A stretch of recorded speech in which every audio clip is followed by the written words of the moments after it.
ಎಲ್ರಿಗೂ ನಮಸ್ಕಾರ. ನಾನು ಚಿದಾನಂದ್. ಕ್ರಿಕೆಟ್ ಅಂದ್ರೆ ಯಾರಿಗಿಷ್ಟ ಇಲ್ಲ ಹೇಳ್ರಿ. ಸಣ್ಣ ಹುಡುಗರಿಂದ ಹಿಡಿದು ದೊಡ್ಡವ್ರ ತನಕ ಕ್ರಿಕೆಟ್ ಅನ್ನ ಇಷ್ಟಪಡುವ ಜನತೆ ಕೋಟಿ ಕೋಟಿ ಸಂಖ್ಯೆಯಲ್ಲಿದೆ. ಇದೀಗ ಕ್ರಿಕೆಟ್ ಪ್ರಿಯರಿಗೆ ಸಾಕಷ್ಟು ಹಬ್ಬದ ಊಟವನ್ನ ಬಡಿಸುವಂತಹ ಸಿರೀಸ್ಗಳು ಕೂಡ ನಮ್ಮ ಮುಂದೆ ಬಂದಿವೆ.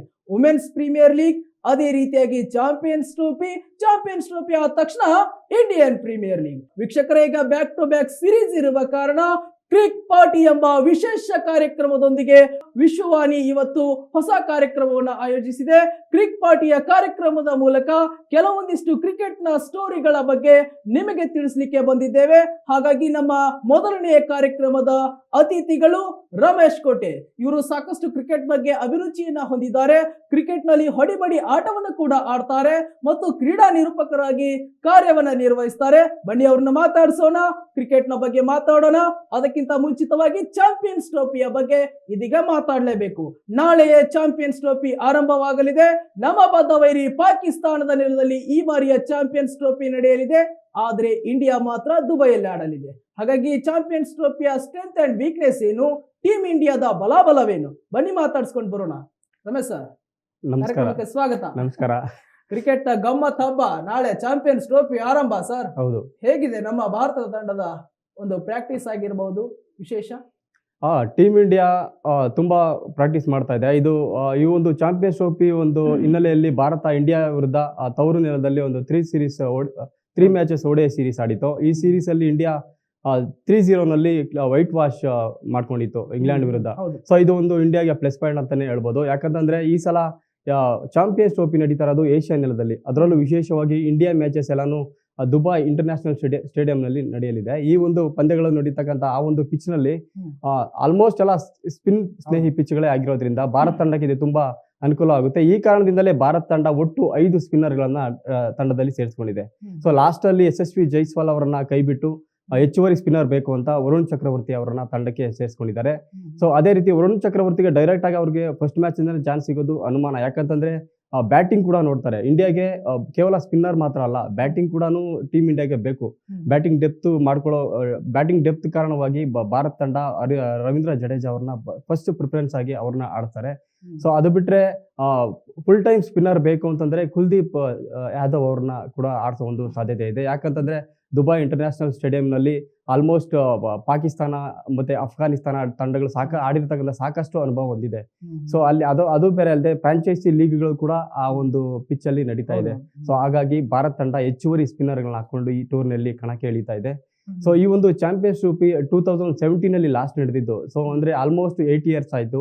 ಸೊ 8 ವರ್ಷದ ಬಳಿಕ ಈಗ ಚಾಂಪಿಯನ್ಸ್ ಟ್ರೋಫಿ ಬರ್ತಾ ಇದೆ. ಚಾಂಪಿಯನ್ಸ್ ಟ್ರೋಫಿ ಕೂಡ ಒಂದು T20 ವರ್ಲ್ಡ್ ಕಪ್ ಮತ್ತೆ ODI ವರ್ಲ್ಡ್ ಕಪ್ ತರ ಕೂಡ ಇದು ಒಂದು ಹೆಚ್ಚಿನ ಮಹತ್ವವನ್ನ ಪಡೆದುಕೊಂಡಿದೆ. ಕೊನೆಯ ಬಾರಿ 2017 ಇಂಡಿಯಾ ಫೈನಲ್ ಆಡಿತ್ತು. ಪಾಕಿಸ್ತಾನ ಮತ್ತೆ ಇಂಡಿಯಾ ಒಂದು ಅದ್ಭುತವಾದಂತಹ ಫೈನಲ್ ಪಂದ್ಯ. ಅದು ಭಾರತ ತಂಡ ಒಂದು ಗೆಲ್ಲಿನ ನೆಚ್ಚಿನ ತಂಡ ಆಗಿತ್ತು ಅವತ್ತು. ಆದ್ರೆ ಕೊನೆ ಹಂತದಲ್ಲಿ ಭಾರತ ತಂಡ ಸೋಲು ಅನುಭವಿಸಬೇಕಾಗಿತ್ತು. ಸೋಲ್ಬೇಕಾಯ್ತು. ಸೊ ಅದು ಬಿಟ್ಟ ಮೇಲೆ ಈಗ 8 ವರ್ಷ ಆದ್ಮೇಲೆ ಈಗ ನಡೀತಾ ಇದೆ. ಸೊ ಈ ಒಂದು ಟೀಮ್ ಅಲ್ಲೂ ಕೂಡ ರೋಹಿತ್ ಶರ್ಮಾ ನಾಯಕತ್ವದಲ್ಲಿ ಭಾರತ ತಂಡ ಈ ಒಂದು ಕಣಕ್ಕೆ ಇಳಿತಾ ಇದೆ. ಈ ಟೂರ್ನಮೆಂಟ್ ಗೆಲ್ಲುವ ನೆಚ್ಚಿನ ತಂಡವಾಗಿ ಭಾರತ ತಂಡ ಈ ಸಲ ಟೂರ್ನಮೆಂಟ್ಗೆ ಎಂಟ್ರಿ ಕೊಡ್ತಾ ಇದೆ. ಸರ್, BCCI ಒಂದು ಒಳ್ಳೆ ಆಯ್ಕೆನ ಮಾಡಿದ್ದಾರೆ. ಟೀಮ್ ಅನ್ನ ಒಳ್ಳೆ ಸ್ಟ್ರೆಂತ್ ಇರುವಂತಹ ಟೀಮ್ ಇದೆ. ಆದ್ರೆ ನೋಡಿ, ಜೈಸ್ವಾಲ್ ಇಲ್ಲ. ನೆಕ್ಸ್ಟ್ ಲೆಫ್ಟ್ ಹ್ಯಾಂಡ್ ಬ್ಯಾಟರ್ ಅಲ್ಲಿ ಬಂದ್ರೆ ರಿಷಬ್ ಪಂತ್ ಕೂಡ ಪ್ಲೇಯಿಂಗ್ 11 ಅಲ್ಲಿ ಸ್ಥಾನ ಸಿಗೋದು ಡೌಟ್ ಇದೆ. ಯಾಕಂದ್ರೆ KL ರಾಹುಲ್ ಅನ್ನ ಈಗಾಗಲೇ ವಿಕೆಟ್ ಕೀಪಿಂಗ್ ಮಾಡಿದ್ದಾರೆ. ಯಾಕೆ ಈ ತರ ನಿರ್ಧಾರ ತಗೊಂಡ್ರ ಅಂತ ಹೇಳಿ. ಅಲ್ಲ, ಹೊಡಿಬಡಿ ಆಟಗಾರ ರಿಷಬ್ ಪಂತ್, ಈ ಕಡೆ ಜೈಸ್ವಾಲ್ ಕೂಡ ಹೊಡಿಬಡಿ ಆಟಗಾರ. ಇಂಥ ಹೊಡಿಬಡಿ ಆಟಗಾರರು ಇಟ್ಕೊಂಡು ಶುಭ್ಮನ್ ಗಿಲ್ ಅವ್ರನ್ನ ಓಪನಿಂಗ್ ಕಳಿಸಿದ್ರೆ, ಶುಭ್ಮನ್ ಗಿಲ್ ಜೈಸ್ವಾಲ್ಗೆ ನಾವು ಟ್ಯಾಲಿ ಮಾಡಿ ನೋಡಿದ್ರೆ ಅಷ್ಟು ಹೊಡಿಬಡಿ ದಾಂಡಿಗಲ್ಲ, ಸಿಕ್ಸರ್ಗಳನ್ನ ಸಿಡಿಸುವಂತ ಹೊಡಿಬಡಿ ದಾಂಡಿಗಲ್ಲ. ಜೈಸ್ವಾಲ್ ಅದ್ರಲ್ಲಿ ಒಂದ್ ಕೈ ಮೇಲಿದಾರೆ ಅಂತ ಹೇಳ್ಬೋದು. ಯಾಕೆ ಈ ನಿರ್ಧಾರ ಅಂತ? ಆ ಕಡೆ ಪಂತನ್ ಹೊರಗಿಡೋ ಪ್ಲಾನು, ಈ ಕಡೆ ಜೈಸ್ವಾಲ್ ಹೊರಗಿಡೋ ಪ್ಲಾನು, ಶುಭ್ಮನ್ ಗಿಲ್ ಅಂತ ತಂದಿದ್ದಾರೆ, KL ರಾಹುಲ್ ತಂದಿದ್ದಾರೆ. ಯಾಕೆ? ಮತ್ತೆ KL ರಾಹುಲ್ ಫಾರ್ಮ್ ಅಲ್ಲಿ ಬೇರೆ ಇಲ್ಲ. ಈಗ ನಮ್ ಕನ್ನಡಿಗ ಆಟಗಾರ ಒಳ್ಳೆ ಹೆಮ್ಮೆ ಪಡಬೇಕು. ಆದ್ರೆ ಫಾರ್ಮ್ ಇರದೇ ಇರುವಂತ ಪ್ಲೇಯರ್ಸ್ ತಂದಿದ್ದಾರೆ. ಇದ್ರ ಬಗ್ಗೆ ಹೇಳೋದಾದ್ರೆ, ಸೊ ನಾವು ನೋಡ್ಬೋದು ODI ಕ್ರಿಕೆಟ್ ನಾವು ನೋಡಿದಾಗ ಇದು ಕಂಪ್ಲೀಟ್ಲಿ ಡಿಫ್ರೆಂಟ್. ಇದು ಟೆಸ್ಟ್ ನೀವು ನೋಡಿದಾಗ ಟೆಸ್ಟ್ ಬೇರೆ ತರ ಇರುತ್ತೆ, T20 ಡಿಫ್ರೆಂಟ್, ODI ಡಿಫ್ರೆಂಟ್ ಇರುತ್ತೆ. T20 ಅಲ್ಲಿ ನೀವು ಸ್ಪೀಡ್ ಆಗಿ ಆಡಬೇಕು, ಸ್ಟ್ರೈಕ್ ರೇಟ್ ತುಂಬಾ ಮುಖ್ಯ ಆಗುತ್ತೆ. ಇಲ್ಲಿ ODI ನಲ್ಲಿ ಆ ತರ ಅಲ್ಲ. ನೀವು ಬಾಲ್ 2 ರನ್ ನೋಡಿದ್ರೆ ಸಾಕು, 100 ಸ್ಟ್ರೈಕ್ ರೇಟ್ ನಲ್ಲಿ ಹೊಡೆದ್ರು ಸಾಕು. ಸೊ ಅದರಲ್ಲಿ ವಿಶೇಷವಾಗಿ ರಿಷಬ್ ಪಂತ್ ಅವ್ರು ನೀವು ನೋಡ್ಬೋದು. ಯಾಕೆ ರಿಷಬ್ ಪಂತ್ ಚಾನ್ಸ್ ಕೊಡ್ತಾ ಇಲ್ಲ ಅಂತ? ODI ಸೀರೀಸ್ ನಲ್ಲೂ ರಿಷಬ್ ಪಂತ್ ಆಡಿರ್ಲಿಲ್ಲ. 3 ಪಂದ್ಯದಲ್ಲೂ ಅವರು ಬೆಂಚ್ ಕಾದಿದ್ರು. ಏನಕ್ಕೆ ಅಂತಂದಾಗ ರಿಷಬ್ ಪಂತ್ ಅವರು ಇಂಜುರಿಯಿಂದ ಲಾಂಗ್ ಡೇಸ್ ಕಮ್ ಬ್ಯಾಕ್ ಮಾಡಿದ್ದು. ಸೊ ODI ಕ್ರಿಕೆಟ್ಗೆ ಅವ್ರು ಸಡನ್ ಆಗಿ ಇನ್ನೂ ಬಂದಿಲ್ಲ. ಸೊ ಅವ್ರನ್ನ ಈಗ ಸಡನ್ ಆಗಿ ತಗೊಂಬಂದು ಆಡಿದ್ರು ಕಷ್ಟ ಆಗುತ್ತೆ. ಅವರು ಇಂಜುರಿ ಆಗಕ್ಕೆ ಮೊದಲು ಅಷ್ಟೇ ಓಡೆ ಕ್ರಿಕೆಟ್ನಲ್ಲಿ ರಿಷಬ್ ಪಂತ್ ಅವರು ಸತತ ವೈಫಲ್ಯ ಅನುಭವಿಸ್ತಾ ಇದ್ರು. ಸೊ ಅವರಿಂದ ಒಂದು ಬಿಗ್ ಇನ್ನಿಂಗ್ಸ್ ಕೂಡ ಇನ್ನು ಯಾವುದು ಅಂತ ಹೇಳ್ಕೊಳ್ಳೋಂಥ ಇನ್ನಿಂಗ್ಸ್ ಬಂದಿಲ್ಲ ರಿಷಬ್ ಪಂತ್ ಅವರಿಂದ. ಸೊ ಈ ಕಾರಣದಿಂದಾಗಿ KL ರಾಹುಲ್ ಅವ್ರನ್ನ ಕನ್ಸಿಸ್ಟೆಂಟ್ ಆಗಿ ಟೀಮ್ ಇಂಡಿಯಾದಲ್ಲಿ ಆಡಿಸ್ಕೊಂಡ್ ಬರ್ತಾ ಇದ್ರು ಓಡೆನಲ್ಲಿ. ಸೊ ಅವರೇ ಫುಲ್ ಟೈಮ್ ವಿಕೆಟ್ ಕೀಪರ್ ಆಗಿ ಮಾಡ್ಕೊಂಡು ಜೊತೆಗೆ ಬ್ಯಾಟಿಂಗ್ ಅಲ್ಲಿ ಇನ್ನಿಂಗ್ಸ್ ಕೂಡ ಆರಂಭಿಸಿದ್ರು. ಆಮೇಲೆ ಅವ್ರನ್ನ ಮಿಡ್ಲ್ ಆರ್ಡರ್ಗೆ ಈಗ ಆಡಿಸ್ತಾ ಇದ್ದಾರೆ. ಈಗ ಅಂದ್ರೆ ಮ್ಯಾಚ್ ಫಿನಿಷರ್ ಆಗಿ ಆಡಿಸ್ಬೇಕು ಅನ್ನೋ ಒಂದು ಚರ್ಚೆಗಳು ಕೂಡ ನಡೀತಾ ಇದೆ ಈ ಒಂದು ಚಾಂಪಿಯನ್ಸ್ ಟ್ರೋಫಿನಲ್ಲಿ. ಸೊ ಈಗ ಫಸ್ಟ್ ಮೊದಲ ಆಯ್ಕೆ ವಿಕೆಟ್ ಕೀಪರ್ ಆಗಿ KL ರಾಹುಲ್ ಅವರು ಇಳಿತಾರೆ. ಸೊ ರಿಷಬ್ ಪಂತ್ ಅವರು ಎರಡನೇ ಆಯ್ಕೆ ವಿಕೆಟ್ ಕೀಪರ್. ಸೊ ಒಂದ್ ವೇಳೆ KL ರಾಹುಲ್ ಅವರು ಫಸ್ಟ್ ಮ್ಯಾಚ್ ಏನಾದ್ರು ವೈಫಲ್ಯತೆ ಅನುಭವಿಸಿದ್ರೆ ಅಥವಾ ಇಂಜುರಿ ಏನಾದ್ರೆ ರಿಷಬ್ ಪಂತ್ ಅವ್ರನ್ನ ತಗೊಂಡ್ಬರ್ತಾರೆ ಪ್ಲೇಯಿಂಗ್ 11ಗೆ. ಹೌದು, ನೀವು ಇನ್ನೊಂದು ವಿಚಾರ ಹೇಳಿದ್ರಿ, ನೀವು ಶುಭ್ಮನ್ ಗಿಲ್ಗಿಂತೂ ಯಶಸ್ವಿ ಜೈಸ್ವಾಲ್ ಅವರು ಸ್ಟ್ರೈಕ್ ರೇಟ್ ಚೆನ್ನಾಗಿದೆ, ಚೆನ್ನಾಗಿ ಹೊಡಿತಾರೆ ಅಂತ. ಖಂಡಿತವಾಗ್ಲೂ ಇದು ಒಪ್ಪಂಬಾತೆ. ಬಟ್ ಇಲ್ಲಿ ಯಶಸ್ವಿ ಜೈಸ್ವಾಲ್ ಅವರಿಗೆ ಯಾಕೆ ಚಾನ್ಸ್ ಈಗ ಚಾಂಪಿಯನ್ಸ್ ಟ್ರೋಫಿಯಲ್ಲಿ ಕೊಟ್ಟಿದ್ರು, ಸ್ಟಾರ್ಟಿಂಗ್ ಟೀಮ್ ಅನೌನ್ಸ್ ಮಾಡಿದಾಗ ಕೊಟ್ಟಿದ್ರು ಯಶಸ್ವಿ ಜೈಸ್ವಾಲ್ ಅವಕಾಶ. ಸೊ ಈಗ ನೆಕ್ಸ್ಟ್ ಅಪ್ಡೇಟ್ ಮಾಡಿದ್ರು ಟೀಮ್ ನ, ಯಾಕಂದ್ರೆ ಜಸ್ಪ್ರೀತ್ ಬುಮ್ರಾ ಅವರು ಕೂಡ ಲೋವರ್ ಬ್ಯಾಕ್ ಇಂಜುರಿಯಿಂದ ಅವರು ಸಫರ್ ಆಗ್ತಾ ಇದ್ದಾರೆ. ಸೊ ಅವ್ರ ಬದಲು ಹರ್ಷಿತ್ ರಾಣಾ ಅವ್ರನ್ನ ತಗೊಂಡ್ಬಂದ್ರು. ಮತ್ತೆ ಯಶಸ್ವಿ ಜೈಸ್ವಾಲ್ ಅವರು ಕೂಡ ಚೆನ್ನಾಗಿ ಆಡ್ತಾರೆ ಬ್ಯಾಟಿಂಗು. ಸೊ ಅವರು ಡೆಬ್ಯೂ ಮಾಡಿದ್ದು ಮೊನ್ನೆ ಇಂಗ್ಲೆಂಡ್ ಸೀರೀಸ್ ಅಲ್ಲೇ. ಸೊ ಅವ್ರು ಆಡಿರೋದು ಒಂದೇ ಮ್ಯಾಚ್ ಅಷ್ಟೇ, ಫಸ್ಟ್ ಮ್ಯಾಚ್ ಅಲ್ಲಿ ಆಡಿದ್ರು. ಅದು ವಿರಾಟ್ ಕೊಹ್ಲಿ ಅವರು ಇಂಜುರಿ ಅವ್ರು ಬಂದಿರ್ಲಿಲ್ಲ ಆಡಕ್ಕೆ. ಸೊ ಅವ್ರ ಪ್ಲೇಸ್ ಅಲ್ಲಿ ಆಡಿದ್ರು, ಬಟ್ ಅವ್ರು ವೈಫಲ್ಯತೆ ಅನುಭವಿಸಿದ್ರು ಫಸ್ಟ್ ಮ್ಯಾಚ್. ನೆಕ್ಸ್ಟ್ 2 ಮ್ಯಾಚ್ ಅವರು ಬೆಂಚ್ ಕಾದಿದ್ರು. ಸೊ ಇಲ್ಲಿ ಎಕ್ಸ್ಪೀರಿಯನ್ಸ್ ಮ್ಯಾಟರ್ ಆಗುತ್ತೆ ODI ಕ್ರಿಕೆಟ್ ಅಲ್ಲಿ. ಸೊ ನೀವು ಟೆಸ್ಟ್ ತರನೂ ಅಲ್ಲ, ಇದು T20 ತರನೂ ಅಲ್ಲ. ನೀವು ಮೈಂಡಿನ ಪೇಷನ್ಸು ಬೇಕಿಲ್ಲಿ. ನೀವು ಬಾಲ್ ಟು ರನ್ ಹೊಡಿಬೇಕು, ಪೇಷನ್ಸ್ ಬೇಕು. ಲಾಂಗ್ ಟೈಮ್ 50 ಓವರ್ 300 ಎಸೆತಗಳು ಇರುತ್ತೆ. ನೀವು ಓಪನಿಂಗ್ ಆದ್ಮೇಲೆ ನಿಮ್ಗೆ 300 ಎಸೆತಗಳು ಮುಂದೆ ಇರುತ್ತೆ. ನೀವು ಆಡಬೇಕು, ಸಿಚುವೇಶನ್ ತಕ್ಕಂಗೆ ಆಡಬೇಕು. ಸೆಟ್ ಪ್ಲೇಯರ್ T20 ಪ್ಲೇಯರ್ ಆಗ್ತಾರೆ. ಇಲ್ಲಿ ಶುಭ್ಮನ್ ಗಿಲ್ ಓಕೆ ಅನ್ಸುತ್ತೆ. ಹೌದು, ಇಲ್ಲಿ ಎಕ್ಸ್ಪೀರಿಯನ್ಸ್ ಮ್ಯಾಟರ್ ಆಗುತ್ತೆ. ಶುಭ್ಮನ್ ಗಿಲ್ ಅವರು ODIಗೆ ಡೆಬ್ಯೂ ಮಾಡಿ ತುಂಬಾ ವರ್ಷಗಳಾಗಿದೆ. ಅವ್ರು ಕಂಟಿನ್ಯೂಸ್ ಆಗಿ ಆಡ್ಕೊಂಡ್ ಬರ್ತಾ ಇದ್ದಾರೆ. ಸೊ ರೆಕಾರ್ಡ್ಸ್ ಇದೆ ಅವ್ರದ್ದು. ನಾವು ಅವ್ರ ರೆಕಾರ್ಡ್ ನೋಡಿದಾಗ, ODI ರೆಕಾರ್ಡ್ ನೋಡಿದಾಗ ಶುಭ್ಮನ್ ಗಿಲ್ದು ಒಳ್ಳೆ ರೆಕಾರ್ಡ್ ಇದೆ. ಯಶಸ್ವಿ ಜೈಸ್ವಾಲ್ ಇನ್ನೂ ಹೊಸದು 50 ಓವರ್ಗಳಿಗೆ. ಸೊ ಹಾಗಾಗಿ ಅವ್ರಿಗೆ ಅವಕಾಶ ಕೊಟ್ಟಿಲ್ಲ. ಸೊ ನೀವು ಹೇಳಿದ್ರೆ ಲೆಫ್ಟ್ ಹ್ಯಾಂಡರ್ಸ್ ಕಡಿಮೆ ಇದೆ ಅಂತ, ಖಂಡಿತವಾಗ್ಲೂ ಅದು ಒಂದು ಹಿನ್ನಡೆ ಆಗುತ್ತೆ. ಸೊ ಈ ಒಂದು ಲೆಫ್ಟ್ ಹ್ಯಾಂಡರ್ಗಳ ಸಮಸ್ಯೆನ ಬಗೆಹರಿಸಲಿಕ್ಕೆ ಟೀಮ್ ಇಂಡಿಯಾ ಅಕ್ಷರ್ ಪಟೇಲ್ ಮತ್ತೆ ಲೆಫ್ಟ್ ಹ್ಯಾಂಡರ್ಸ್ ಯಾರಿದ್ದಾರೆ ಸರ್? ಈಗ ಲೆಫ್ಟ್ ಹ್ಯಾಂಡರ್ಸ್ ಯಾರು ಇಲ್ಲ. ಅಕ್ಷರ್ ಪಟೇಲ್ ಒಬ್ಬನೇ, ರವೀಂದ್ರ ಜಡೇಜಾ. ಈಗ ನೋಡಿ, ನೀವ್ ಹೇಳ್ತೀನಿ, ಈಗ ಈ ಟಾಪ್ ಆರ್ಡರ್ ಇದ್ದಾರೆ ರೋಹಿತ್ ಶರ್ಮಾ, ಶುಭ್ಮನ್ ಗಿಲ್. ನೆಕ್ಸ್ಟ್ 3ನೇ ಕ್ರಮಾಂಕದಲ್ಲಿ ವಿರಾಟ್ ಕೊಹ್ಲಿ ಆಡ್ತಾರೆ. ಸೊ ಒಂದ್ ವೇಳೆ ಬೇಗ ಏನಾದ್ರು ವಿಕೆಟ್ ಬಿದ್ದಾಗ ಅಕ್ಷರ್ ಪಟೇಲ್ ಅವ್ರನ್ನ ಮೇಲಿನ ಕ್ರಮಾಂಕದಲ್ಲಿ ಆಡಿಸ್ಬೋದು. ಈ ಒಂದು ಕಾರಣಕ್ಕೆ ಅವ್ರನ್ನ ODI ಸೀರೀಸ್ ಅಲ್ಲಿ ಸ್ವಲ್ಪ ಮೇಲಿನ ಕ್ರಮಾಂಕದಲ್ಲಿ ಕೂಡ ಮೊನ್ನೆ 2 ವಿಕೆಟ್ ಬಿದ್ದ ತಕ್ಷಣ ಅಕ್ಷರ್ ಪಟೇಲ್ ಬಂದು ಇಂಗ್ಲೆಂಡ್ ಸೀರೀಸ್ ಅಲ್ಲಿ ಆಡಿದ್ರು. ಹೌದು, ಖಂಡಿತವಾಗ್ಲು ಈ ಒಂದು ಕಾರಣಕ್ಕೇನೆ, ಅಂದ್ರೆ ಎಡಗೈ ಬ್ಯಾಟ್ಸ್ಮನ್ ಗಳ ಸಮಸ್ಯೆನ ಬಗೆಹರಿಸಲಿಕ್ಕೋಸ್ಕರನೇ ಅಕ್ಷರ್ ಪಟೇಲ್ ನ ಹಾಕೊಂಡಿರೋದು ಟೀಮ್ ಇಂಡಿಯಾಗೆ. ಸೊ ಹೇಳಕ್ಕಾಗಲ್ಲ ಇಲ್ಲಿ, ಅಂದ್ರೆ ಇಬ್ರು ಚೆನ್ನಾಗಿ ಬ್ಯಾಟಿಂಗ್, ಒಳ್ಳೊಳ್ಳೆ ರನ್ ಬರ್ತಾ ಇದೆ, ವಿಕೆಟ್ ಬೀಳ್ತಾ ಇಲ್ಲ, ಚೆನ್ನಾಗಿ ಎಲ್ಲರೂ ಆಡ್ಕೊಂಡ್ ಬರ್ತಾ ಇದ್ರೆ, ಒಳ್ಳೆ ಸ್ಟಾರ್ಟ್ ಸಿಕ್ತು ಇಂಡಿಯಾಗೆ ಬ್ಯಾಟಿಂಗ್ ನಲ್ಲಿ ಅಂತಂದಾಗ, ಸೊ ಅವಾಗ ಅಕ್ಷರ್ ಪಟೇಲ್ ಅಗತ್ಯ ಅಲ್ಲಿ ಬರಲ್ಲ. ಸೊ ಅದನ್ನ ನೋಡ್ಕೊಂಡು ಅವ್ರು ಮ್ಯಾನೇಜ್ ಮಾಡೋಣ ಅನ್ನೋ ಒಂದು ಕಾರಣಕ್ಕೆ ಅಕ್ಷರ್ ಪಟೇಲ್ ಅವ್ರನ್ನ ಎರಡನೇ ಒಂದು ಆಪ್ಷನ್ ಆಗಿ ಇಟ್ಕೊಂಡಿದ್ದಾರೆ ಟೀಮ್ ಇಂಡಿಯಾದಲ್ಲಿ. ಸೊ ಅವರು ಕೂಡ ಒಳ್ಳೆ ಅದ್ಭುತವಾದಂತಹ ಬ್ಯಾಟ್ಸ್ಮನ್. ನೋಡಿ ಸರ್, ಆಲ್ರೌಂಡರ್ ಒಳ್ಳೆ ಟೀಮ್ ಇದೆ ಇಂಡಿಯಾದಲ್ಲಿ. ಯಾಕಂದ್ರೆ ಆಲ್ರೌಂಡರ್ ಅಂತ ಬಂದಾಗ ಅಕ್ಷರ್ ಪಟೇಲ್ ಕೂಡ ಇದ್ದಾರೆ, ರವೀಂದ್ರ ಜಡೇಜಾ ಇದ್ದಾರೆ, ಈತ ಹಾರ್ದಿಕ್ ಪಾಂಡ್ಯ ಕೂಡ ಒಳ್ಳೆ ಆಟಗಾರ. ಈಗ ಒಂದು 3 ಲಕ್ಷ ಜನ ಆಲ್ರೌಂಡ್ ಪರ್ಫಾರ್ಮೆನ್ಸ್ ಇರೋದ್ರಿಂದ ಇದು ಇಂಡಿಯಾಗೆ ತುಂಬಾ ಹೆಲ್ಪ್ ಆಗುತ್ತೆ ಅಂತ. ಖಂಡಿತ. ಈ ಹಾರ್ದಿಕ್ ಪಾಂಡ್ಯ ಅವ್ರು ನೀವು ನೋಡಬಹುದು, ಹಾರ್ದಿಕ್ ಪಾಂಡ್ಯ ಅವರು ತುಂಬಾ ಎಕ್ಸ್ಪೀರಿಯನ್ಸ್ ಪ್ಲೇಯರ್, ಅವರು ತುಂಬಾ ಚೆನ್ನಾಗಿ ಆಡ್ತಾರೆ, ಎಂತ ಸಿಚುವೇಶನ್ ಆದ್ರೂ ಹೊಡಿತಾರೆ. ಮ್ಯಾಚ್ ವಿನ್ನರ್ ಅವರು. ಹೌದು, ಲಾಸ್ಟ್ ಮೂಮೆಂಟ್ ಅಲ್ಲಿ ನಿಮ್ಗೆ 10 ಬಾಲ್ಸ್ 20 ರನ್ಸ್ ಬೇಕಂದ್ರೂ ಹೊಡಿತಾರೆ. ಡೈರೆಕ್ಟ್ ಬಂದು ಫಸ್ಟ್ ಬಾಲ್ 6 ಹೊಡೆ ಅಂದ್ರೆ ಹೊಡೆಯೋ ಒಂದು ಕೆಪಾಸಿಟಿ ಹಾರ್ದಿಕ್ ಪಾಂಡ್ಯಾಗಿದೆ. ಸೊ ಜೊತೆಗೆ ಸೀಮ್ ಬೌಲಿಂಗ್ ಇದೆ ಅವ್ರದ್ದು, ಬೌಲಿಂಗ್ ಕೂಡ ಮಾಡ್ತಾರೆ ಅವರು. ಸೊ ಹಾಗಾಗಿ ಹಾರ್ದಿಕ್ ಪಾಂಡ್ಯ ಅವರು ಖಂಡಿತವಾಗಿ ಪ್ಲೇಯಿಂಗ್ 11 ಎಲ್ಲಾ ಮ್ಯಾಚ್ ಅಲ್ಲೂ ಆಡೋಂತ ಪ್ಲೇಯರ್ ಅವರು. ಒಂದ್ ವೇಳೆ ಏನಾದ್ರು ಇಂಜುರಿ ಆದ್ರೆ ಮಾತ್ರ ಅವರು ಹೊರಗಡೆ ಬರ್ತಾರೆ ಅಷ್ಟೇ. ಸೊ ಇಲ್ಲಾಂದ್ರೆ ಅವ್ರು ಎಲ್ಲಾ ಮ್ಯಾಚ್ ಆಡೇ ಆಡ್ತಾರೆ, ಮ್ಯಾಚ್ ವಿನ್ನರ್ ಅವರು. ಇನ್ನು ರವೀಂದ್ರ ಜಡೇಜಾನು ಆಡೇ ಆಡ್ತಾರೆ. ಯಾಕಂತಂದ್ರೆ ನೀವು ನೋಡಬಹುದು ODI ಸೀರೀಸ್ ಇಂಗ್ಲೆಂಡ್ ವಿರುದ್ಧನೂ ಅವ್ರು ಚೆನ್ನಾಗಿ ಬೌಲ್ ಮಾಡಿದ್ರು. ಬ್ಯಾಟಿಂಗ್ ಅಷ್ಟೊಂದು ಗಮನ ಸೆಳೆದಿಲ್ಲ, ಬಟ್ ಬೌಲಿಂಗ್ ಅಲ್ಲಿ ತುಂಬಾ ಚೆನ್ನಾಗಿ ಮಾಡಿದ್ರು. ಸೊ ಇಲ್ಲಿ ಏಷ್ಯಾ ಕಂಡೀಷನ್ ನಾವು ಚಾಂಪಿಯನ್ಸ್ ಟ್ರೋಫಿ ಆಡ್ತಾ ಇರೋ ಕಾರಣ ದುಬೈ ಇಂಟರ್ನ್ಯಾಷನಲ್ ಸ್ಟೇಡಿಯಂ ಪಿಚ್ಗೆ ಆ ಒಂದು ಕಂಡೀಷನ್ಗೆ ಅಡ್ಜಸ್ಟ್ ಆಗಂತ ಒಂದು ಸ್ಪಿನ್ನರ್ ನಮ್ಗೆ ಬೇಕು.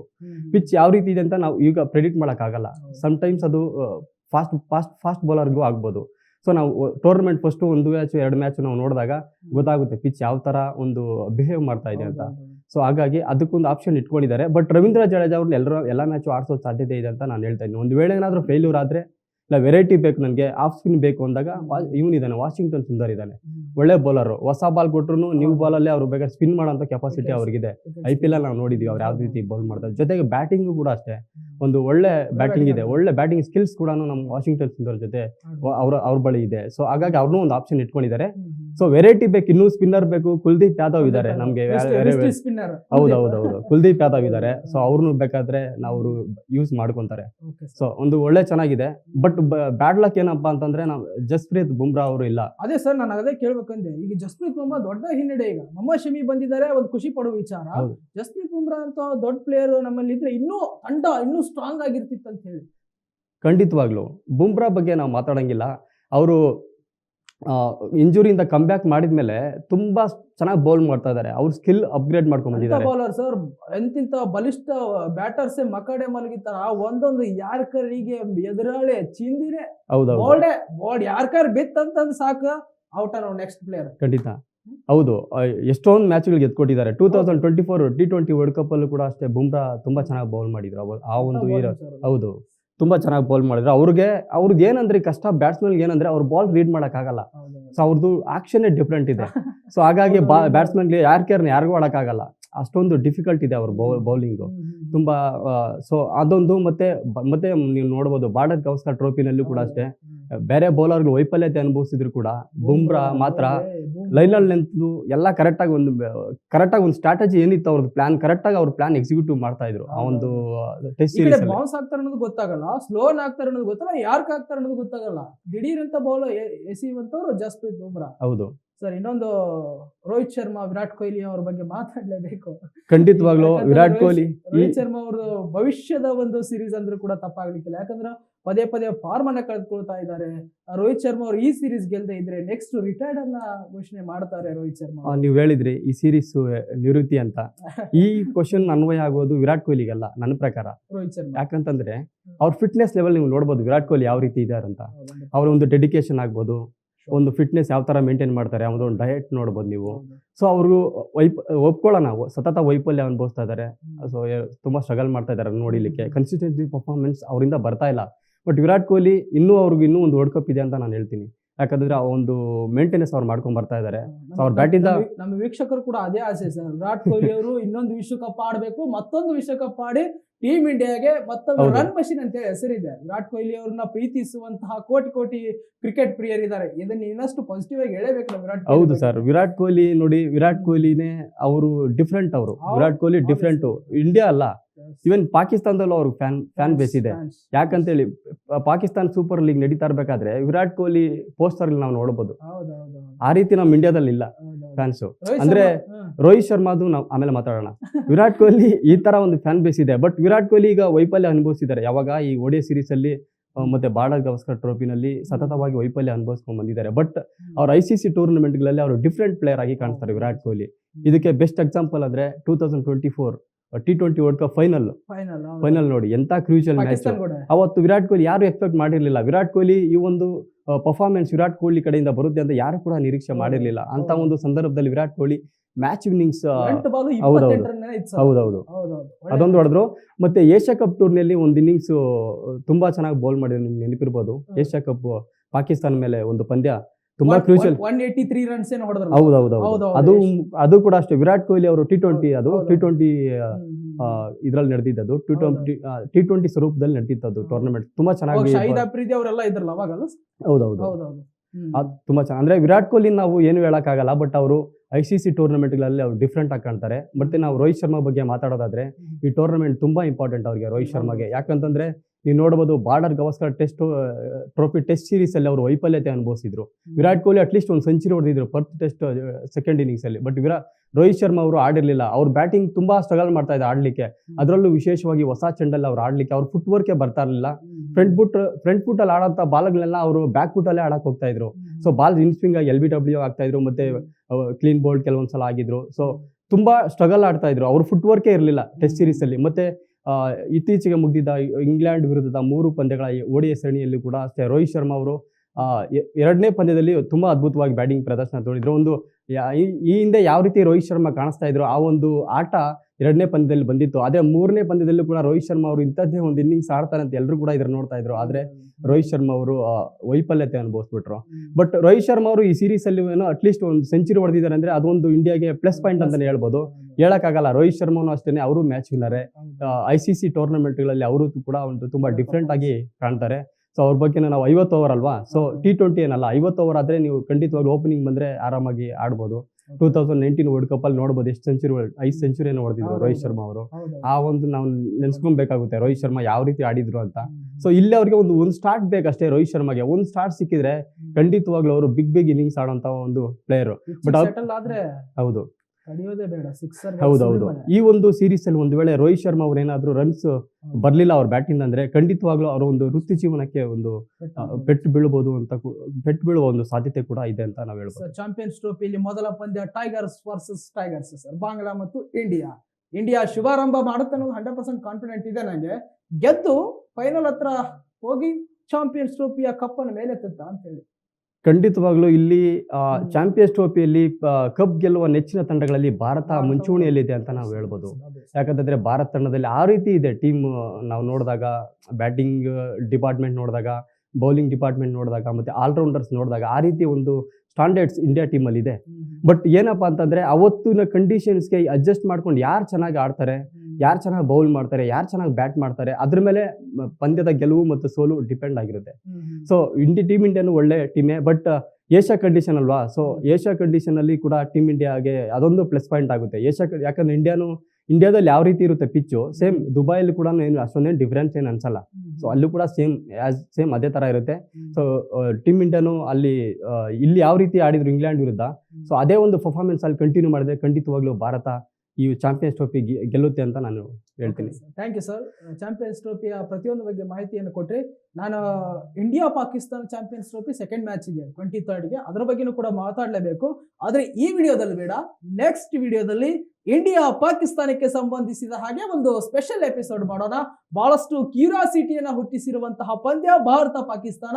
ಭಾರತ ಇಂಡೋ ಪಾಕ್ ಪಂದ್ಯವನ್ನ ನೋಡಲು ಕೋಟಿ ಅಭಿಮಾನಿಗಳು ಕಾತರದಿಂದ ಕಾಯ್ತಾ ಇರ್ತಾರೆ ಸರ್. ಈ ಬಾರಿ ಅದರಲ್ಲಿ ಪಾಕಿಸ್ತಾನದಲ್ಲಿ ಇತ್ತು, ಆದ್ರೆ ಅನಾವಶ್ಯಕ ಕಾರಣದಿಂದಾಗಿ ದುಬೈದಲ್ಲಿ ನಮ್ಮ ಭಾರತ ಆಡ್ತಾ ಇದೆ. ಯಾಕಂದ್ರೆ ಬದ್ಧವೈರಿ ನಾನಾ ಕಾರಣಗಳಿಂದ ಪಾಕಿಸ್ತಾನಕ್ಕೆ ಹೋಗ್ತಾ ಇಲ್ಲ. ಅದಕ್ಕೆ ಸಂಬಂಧಪಟ್ಟ ಹಾಗೆ ಒಂದು ಸ್ಪೆಷಲ್ ಎಪಿಸೋಡ್ ಮಾಡಲೇಬೇಕು ಸರ್. ಮತ್ತೊಂದು ವಿಡಿಯೋದಲ್ಲಿ ನಾವು ಇಂಡಿಯಾ ಪಾಕಿಸ್ತಾನ ಬಗ್ಗೆ ಮಾತನಾಡೋಣ. ಈ ಒಂದು ನಮ್ಮ ವಿಶೇಷ ಕಾರ್ಯಕ್ರಮದಲ್ಲಿ ಭಾಗಿಯಾಗಿ ಚಾಂಪಿಯನ್ಸ್ ಟ್ರೋಫಿಯ ಬಗ್ಗೆ, ಚಾಂಪಿಯನ್ಸ್ ಟ್ರೋಫಿಯ ಗೆಲುವಿನ ಬಗ್ಗೆ, ಪ್ರತಿಯೊಬ್ಬ ಪ್ಲೇಯರ್ ಬಗ್ಗೆನೂ ಕೂಡ ಮಾಹಿತಿಯನ್ನ ನೀಡಿದ್ದಕ್ಕಾಗಿ ತಮಗೆ ಧನ್ಯವಾದಗಳನ್ನ ಸಲ್ಲಿಸ್ತೇನೆ. Thank you.